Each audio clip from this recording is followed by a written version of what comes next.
역사 교과서 국정화를 둘러싼 정치권 논쟁에 국민들의 피로감이 커지고 있습니다. 그런데 이제는 단순한 설전을 넘어서 막말 전쟁으로 치닫고 있습니다. 또 어제 음주 사고가 있었다고 하죠. 조원동 전 청와대 경제수석이 음주운전을 하다 사고를 낸 뒤 음주 측정을 거부한 혐의를 받고 있습니다.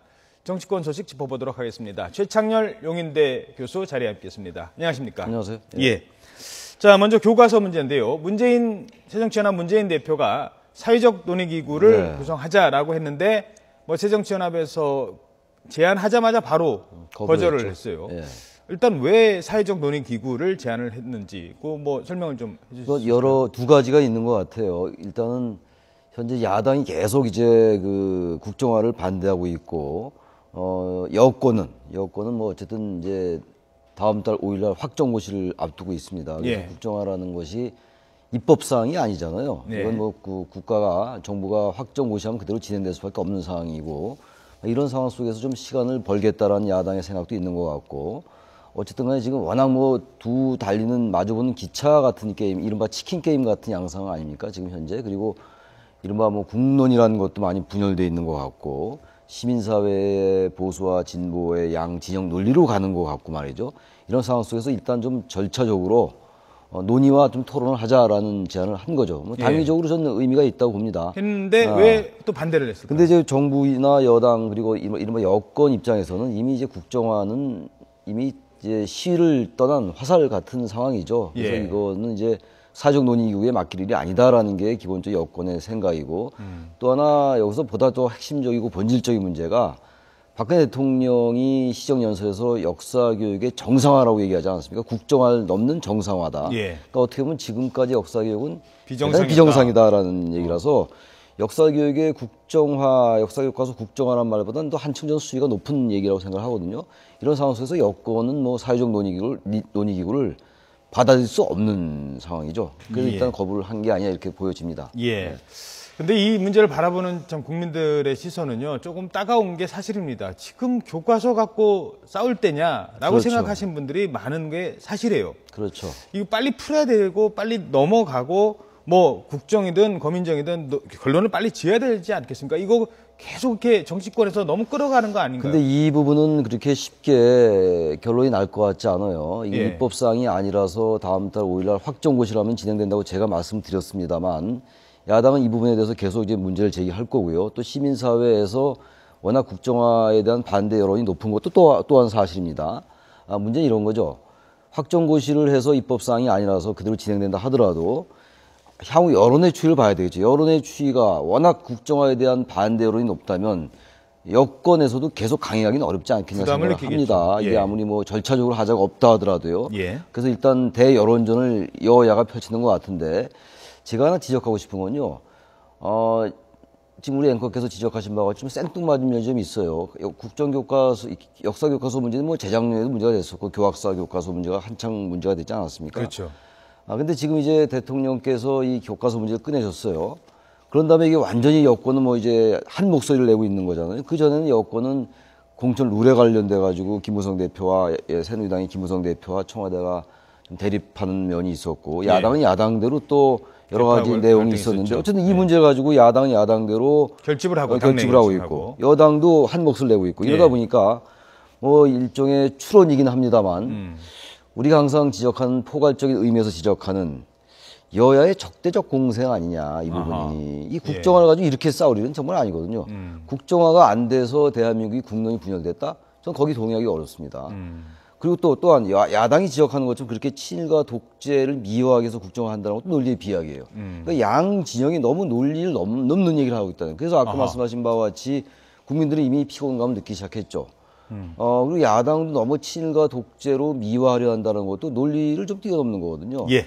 저 같은 경우는 차라리 국정화를 반대하는 논리를 조목조목 얘기를 해야 되는데, 너무 친일과 독재를 얘기하니까 여당은 더 반박하게 되고, 또 여당은 여권대로 마치 지금 국정화에 반대하는 것은 전부 좌편향이다라고 몰아가는 것도 잘못됐다. 예. 그러다 보니까 이게 대립적 공전이라고 그럴까? 적대적 공생 관계를 여지없이 보여주는 게 아니냐. 총선까지 자신들의 각자 진영의 표를 결집시키기 위한 그런 추론도 가능해 보인다라는 거죠. 예, 국민을 피곤하게 만든다고 아까 말씀을 하셨는데 피곤한 걸 더 피곤하게 만드는 일이 지금 벌어지고 있습니다. 이게 싸우다 보니까 계속 막말, 이제는 설전이 아니에요. 막말까지 번지는 상황인데 영상 보면서 먼저 판단해 보시기 바랍니다. 화면 함께 보시겠습니다.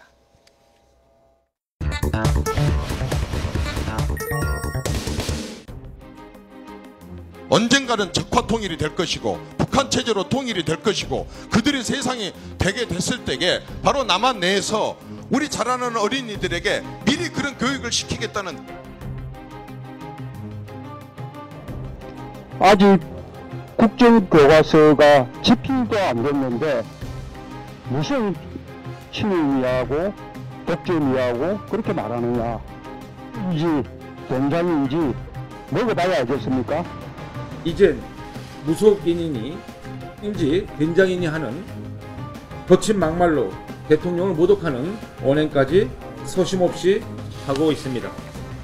교과서 국정화를 주장하기 전에 국내의 정상화가 정말로 시급해 보입니다. 지금 우리가 이럴 때가 아닙니다.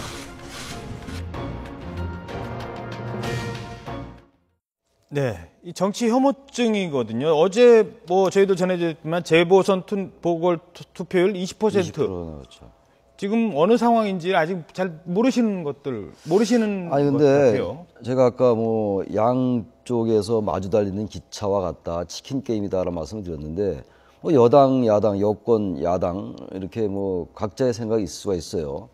국정화가 옳고 그름의 문제를 떠나서 말이죠. 좋습니다. 그건 좋은데 지금 잠깐 화면에 나왔습니다만 이정현 새누리당 최고위원의 저 말은 정말 막말의 문제가 아니라 막말은 그냥 품격이 떨어지는 얘기죠. 막말은 이건 막말의 차원이 아니라 이건 어떻게 보면 제가 야당이라면 이 문제를 좀 문제 삼아야 될 것 같은 생각이 드는 게 뭐라고 얘기했냐면 야당이 무슨 앞으로 적화 통일에 대비해서 북한에 의해서 통일될 거라서 거기에 따라서 미리 교육을 시킨다. 그러니까 교과서를 보는 시각이 완전히 이건 색깔론으로 보이는 거예요. 저는 교과서가 상당 부분 너무 이제 우리의 현대사를 폄하한 면이 좀 있다고 생각해요. 그리고 어떤 면에서 볼 때는 또 지나치게 산업화나 이런 부분들에 대해서 미화한 면도 있고 너무 또 폄하한 부분도 있고 그러면 차분히 따져봐야 돼요. 역사 교과서의 역사학자의 관점이라든지 여러 관점에서 따져봐야 되는 문제인 것인데 이거를 오로지 현재 교과서는 좌편향이 됐다. 이 좌편향 됐기 때문에 지금 야당이 이렇게 국정화를 반대한 이유는 향후 적화 통일에 대비했다. 이거는 막말일 수는 없는 거죠. 이건 전형적인 색깔론이고 어떻게 보면 지난 우리 권위주의 시대 때의 반공주의, 아주 잘못된 냉전 사고 방식이라고 저는 생각하는데 이게 일종의 덧칠이에요. 이렇게 얘기하고 또 여기 지금 잠깐 안 나왔는데 서청원 의원도 그런 얘기했어요. 북한이 대남 선정용 매체를 동원해서 남한 내 친북단체 내리는 공개 지령이다. 예. 이런 말을 어떻게 합니까? 전 이런 말이 설령 국정화에 대해서 찬성하고 반대하고 떠나서 이건 정말 이건 말의 수를 넘었다고 생각하고 지금 저 화면 모니터에 나왔습니다만 또 이종걸 의원도 그래요. 무슨 두뇌의 정상화다. 이런 말은 이건 너무 빗대는 말 아닙니까? 이런 말 잘못된 말이죠. 예. 그리고 무속인에 빗대서 비난하는 것도 저는 적절한 발언이 아니라고 생각을 하고 네. 또 문재인 대표도 잠깐 화면에 나왔습니다만 뭔지 뭐 된장인지 먹어봐야지 맛을 아느냐. 이거는 우리가 정말 잘 안 쓰는 말들이거든요. 아무리 국정화에 반대한다 하더라도 이미 이 언어의 수위가 넘었다는 생각이 들고 예. 더 이상 이제 이성과 지성을 가지고 과연 역사 교과서가 옳으냐 그러냐 국정화 옳으냐 거민정이 옳으냐의 차원이 이미 넘었다라는 생각이 들어요. 예. 이렇게 하면 안 되는 거죠. 그리고 또 주승용 의원도 얘기했어요. 듣다 보면 정신분열 현상을 경험한다. 이게 새정치연합의 주승용 최고. 이제는 거의 뭐 막말 경연대회 같은 이건 정말 국민들을 우롱하는 거다. 예. 역사 교과서의 논쟁이 본질을 떠나서 완전히 산으로 가고 있다라는 생각이 듭니다. 예, 교과서는 어떻게 거민정이든 국정이든 만들어내겠습니다만 교과서 만드는 과정은 이 막말까지 교과서에는 못 들어갈 얘기들을 그렇죠. 지금 하고 있는 저는 또 거예요. 하나가 이왕 말씀 나온 김에 국정화를 내달 5일에 확정 한다 그러는데 최소한도 시민사회나 학계나 언론이나 통해서 최소한의 토론회나 공청회 절차가 있어야 된다. 그게 없이 너무 이렇게 밀어붙이는 것도 여건이 잘하는 건 아니다. 최소한 절차적으로 그런 어떤 여론 수렴을 거치는 과정은 필요하다. 그래서 사회적 논의기구를 제안하는 게 아니라는 생각이 듭니다. 알겠습니다. 예. 자, 하나 더 짚어보죠. 어제 음주 사고가 하나 있었는데요. 조원동 전 청와대 경제수석 비서관이 음주 사고를 내고 측정도 거부했다라고 지금 그런 혐의를 받고 있습니다. 간단하게 정리를 해드리면 28일 오후 10시 15분 서울 강남 대치동의 한 아파트 앞에서 택시를 들이받았답니다. 그래서 택시기사가 나와서 보는데 5분간 실랑이도 벌였고 결국은 음주운전으로 이제 보이는데 그러니까 혐의는 있는데 그렇죠, 본인은 대리기사가 운전을 했다라고 얘기를 하고 있고요. 그리고 음주 측정을 거부한 것까지는 맞습니다. 측정을 거부한 거고 자기가 운전한 게 아니라 대리기사가 운전을 했고 그런 얘기를 하고 있어요. 일단 이 사건이 진실인지 아닌지는 그건 경찰 조사에 좀 맡기도록 하겠습니다. 제가 그걸 질문 드리려고 한 건 아닌데 제가 간단하게 이걸 정리를 하면 근데 조금 이해를 안 되는 부분은 저도 대리기사님께 맡기고 이렇게 기사를 불러서 흔히 말해서 운전을 맡기거든요. 그 사고가 난 적이 있어요. 근데 그럴 때는 대리기사분들도 보험이 들어 있어요. 그러니까 그렇죠. 차주는 그 사고에 낄 필요가 없습니다. 대리기사가 끝까지 다 책임지고 택시기사랑 합의까지 보고 다 끝내거든요. 근데 대리기사는 사라졌단 말입니다. 나중에 나타나고. 네, 그렇죠. 그건 좀 이해가 안 되는 부분이 있어요. 자, 거기까지 말씀드리고 일단 조원동 전 수석 정치권에서 정말 잘 나가던 분 아닙니까? 조원동 경제수석이 지난해 이제 그만뒀죠. 예. 조원동 수석하면 우리가 떠오르는 얘기가 그 세금 논란이 있을 때 깃털의 비유를 해서 굉장히 비판을 많이 받았고 아마 그 영향으로 이제 물러난 게 아닌가라고 보여지는데 조원동 수석은 조세연구원장 출신이에요. 그리고 어쨌든 이 정부의 경제수석을 지낸 분인데 아무튼 이게 이제 다른 사람도 아니고 바로 그런 공직에 있던 분이라서 이게 문제가 되고 보도가 되는 거 아니겠습니까? 그런데 지금 말씀하신 것처럼 정황으로 볼 때 조원동 수석이 운전했을 정황은 좀 보입니다. 그리고 보도에 의하면은 조원동 수석이 운전석에서 내리는 걸 봤다. 이 CCTV에 이렇게 찍혔다라는 건데 어쨌든 불구속으로 이제 입건이 됐어요. 이걸 당장 구속할지 그건 제가 법률 전문가 아니라서 모르겠습니다. 입건은 됐는데 아무튼간에 정부의 경제수석을 지낸 분이 이런 사건에 연루가 됐다라는 것 자체가 대단히 국민들이 볼 때는 여러 가지 지금 국가적으로 민생도 그렇고 취직도 안 되고 지금 교과서 문제로 이 난리를 떨고 있는데 또 전 경제수석이 이런 또 무슨 음주운전에 관련됐다는 게 아주 국민들이 볼 땐 피곤한 또 하나의 점이 되겠죠. 2006년에도 이번이 처음이 아니라 기경부 봅니다. 공무원 시절에도 정제정책국장 시절에도 음주운전하다 적발이 된 적이 있다고 합니다. 여기서 정리를 하도록 하겠습니다. 시간 관계상 마치도록 하겠습니다. 오늘 말씀 고맙습니다. 고맙습니다.